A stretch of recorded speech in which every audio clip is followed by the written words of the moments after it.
What's up everyone, welcome back to another What If video. Last time, we covered the conclusion to the Cell games, and saw how our protagonists claimed victory over the android. Through a combined team effort, everyone was able to overcome the power of Cell and defeat him together. Following that, Trunks did return to his timeline and claim victory like normal, while in the present timeline, we enter the 7 years of peace in between the Cell and Boo saga. Let's begin from here. Over this period of peace, a few things do change. For one, Goku is alive obviously, which is probably one of the biggest changes.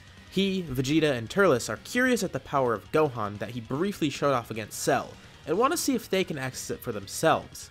Although Gohan is busy with school now, he does train a little bit more with these three since they're so interested in figuring out how the power works, which they end up calling Super Saiyan 2. Not long after the Cell games, Gohan is able to tap into it once more and be the first to truly unlock Super Saiyan 2, and now he can actually use it at will. And followed by him, the other three Saiyans eventually do unlock it for themselves after some more training. So Gohan does keep up with training a bit, but not by an insane amount. It's mainly just some on the side. But with Goku still around, he does encourage his son to keep up with it, and he has plenty of people to train with, so he does keep up with it in his free time. Mainly training with the other Saiyans, or just Goten, who ends up being born still. In the last part, I also left off with Turles meeting Tights, and they actually hit it off pretty well. Much like Vegeta and Bulma, the personalities of these two interact very well. And Saiyans are known to like strong women, and Tights isn't really too much different from Bulma. Well, at least in terms of personality, they're very similar. So over the 7 years, they do end up seeing each other and eventually do get married. Not right away, obviously, but it does happen near the end of this time skip.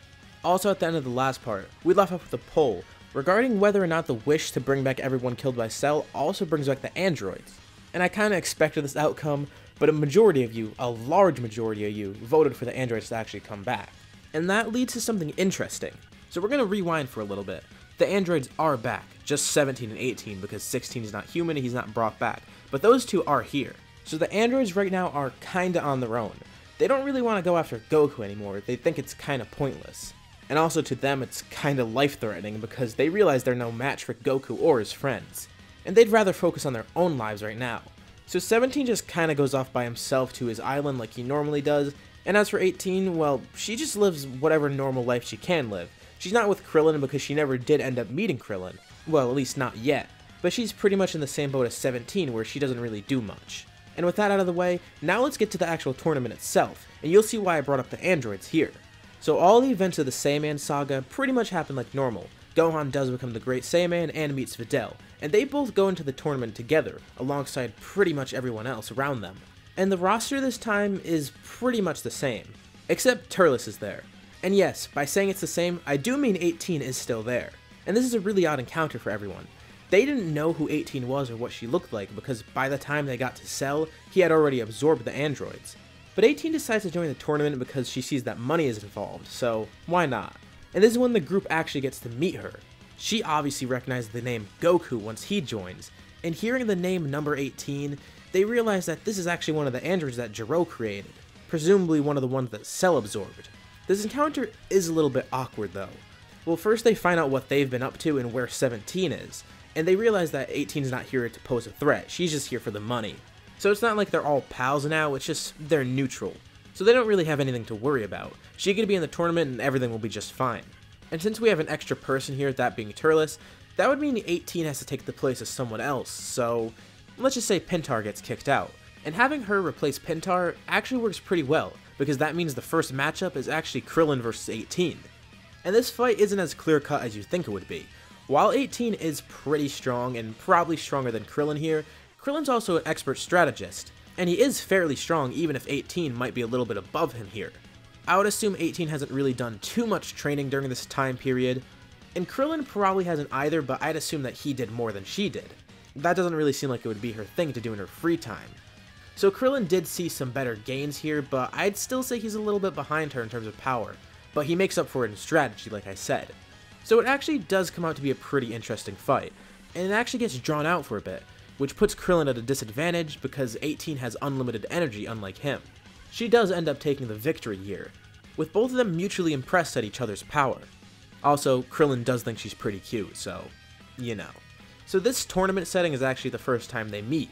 Knowing Krillin, maybe he tried to flirt with her after the battle during the tournament, who knows. I will say for sure that he is definitely interested. With that battle done, we have Piccolo versus Shin next, which happens pretty much the same. Piccolo gets kinda nervous about fighting this guy, he pisses his pants and then forfeits. And everyone knows that the Shin guy means business. Next, we have Spopovich versus Videl, and I'm gonna skip the details and say that also goes pretty much the same. And following that, we have Gohan versus Capito. And here, things actually do go a little bit differently, but not as different as you'd expect. Capito coaxes Gohan into showing off his full power, which he does end up doing. But remember how I mentioned before that Gohan did keep up with his training a little bit during this time period. And in the original story, you might remember that Gohan actually didn't get stronger during the time period, he actually got a little bit weaker since he didn't train as much. But here, it's pretty much the opposite. He's not insanely stronger, but he is noticeably more powerful. The gap between him, Goku, Vegeta, and Turles is a lot smaller now, but I'd still say he is at the top, even if it's only by a small margin. So that in turn means when Spopovich and Yamu try to steal his energy, they actually get a lot more than they expected, and they promptly leave to go and take it towards Babidi. Naturally, everyone else follows them to join in the fight, except Krillin stays back this time because he kinda wants to flirt with 18 a bit. He thinks they got this handled, especially since Turles is with them this time. Little does Krillin know he pretty much has saved himself from being turned into a statue. Once they arrive at the location, a few things do begin to change here. Babidi is pretty pleased with the power that he got from Yamu and Spopovich. Instead of Gohan giving them a little bit over half the power they needed, let's say he actually gives them about 2/3 of the power they needed, if not a little more. Boo's revival is getting closer by the minute. With this, he tells Deborah to play carefully. They don't want to take any more risks because they almost have enough power and they don't want to screw this up. Deborah listens to these orders, and then right away, he turns towards the group and begins to attack them. He first starts by vaporizing Capito, and then he sets his sights on someone to turn into stone. There are a couple powerful fighters here that he sees, and he does want to keep at least a few of them to get their energy, but you can't have too many because, well, then it would be too risky. And he does have enough time to turn 2 people into stone, and without Krillin there, this does change a few things. Like normal, he's able to get Piccolo first. And thinking quickly, he decides to get one of the more powerful people so he doesn't have too many other strong fighters against him. And that leads him to setting his sights on Goku. And before Piccolo's even close to fully turning into stone, Goku then gets spit on as well. Shin was too late to warn them, and that means Piccolo and Goku are now statues. Deborah acts cocky, but he's actually just kinda relieved. That means there's only 3 people that he needs to face that actually pose a threat to him. I mean, 3 strong fighters versus 1 is still very threatening to him, but it's a little better than 4. Doing this coaxes everyone to come into the ship to go after Deborah, and that leads him to actually fighting the people inside. The fights aren't too hard for everyone. Vegeta's fight against Pui Pui is very easy like normal, and Turles faces Yakon this time, and that's also pretty easy. Once again, we see more changes once Gohan is up against Deborah. Even though Gohan's training wasn't exceptional during this time period, it was enough for him to keep up and not get rusty. And just in Super Saiyan alone, he's giving Deborah a lot of trouble. Gohan has a clear advantage here, and Deborah actually ends up retreating back to Babidi, and they try to come up with some other plan. The 3 of them are confused as to what happened and where Deborah went, and the ship returns back to normal instead of where they were fighting before. Although Deborah did take out Goku, that still leaves 3 of them against him, and they're all very strong, so he doesn't want to try and fight them. That would put the whole planet at risk. But instead of defeating Gohan, Vegeta, or Turles, why not get one of them to join Babidi? Babidi begins searching through their minds and hearts, and he finds 2 potential targets. One of them, of course, is Vegeta, but he's not as willing to get possessed this time. Kakarot has been around during the 7 years to fight him, and he's a lot more content, especially with Turles there too. He's not going to let Babidi willingly possess him like he did normally. But there's also Turles there. Babidi can sense something deep inside Turles which he sensed before, something that Turles has kept suppressed for a while. His original motive for coming to Earth and planting the Tree of Might, that being his lust for power. And while Vegeta's goal was to actually just be ahead of Kakarot, and truly beat him in a one-on-one fight, Turles just had the goal of being the strongest in the universe, which he's kept suppressed for a while, and that more so morphed into him wanting to improve himself and become better than he ever has been before. But even though he represses it, Babidi can still sense that desire in his heart, so why not try to appeal to it? He begins invading the Saiyan's mind, promising Turles that he can make him stronger than he ever was before. Turles isn't that willing to accept this, but that desire in his heart still leaves him vulnerable to Babidi's curse, and Babidi's able to start to manipulate him in some ways. It's a lot more difficult for Babidi to manipulate Turles, and Turles fights back as much as he can, heavily straining himself and even turning Super Saiyan 2 to try and resist it, due to all the agony he's going through right now. Despite how hard he tries though, it's pointless in the end. On his knees, he suddenly calms down and stops screaming, with his head in his hands. Shin cautiously goes up towards him to try and see if he's okay, with Vegeta and Gohan in tow. Slowly, Turles raises his head, and then reveals that he has gone under a transformation. Similar to the one that Deborah had, Turles has the letter M on his forehead, the symbol of the Majins, and he has fallen under Babidi's curse. Suddenly, the four of them are all teleported back to the tournament. Everyone's surprised to see that they're back after what just happened. Goku, Piccolo, and that Capito guy are gone too. Where did they go? Everyone in the audience anxiously watches as Vegeta stares down Turles, and to the people that know him, he seems a little bit different than before.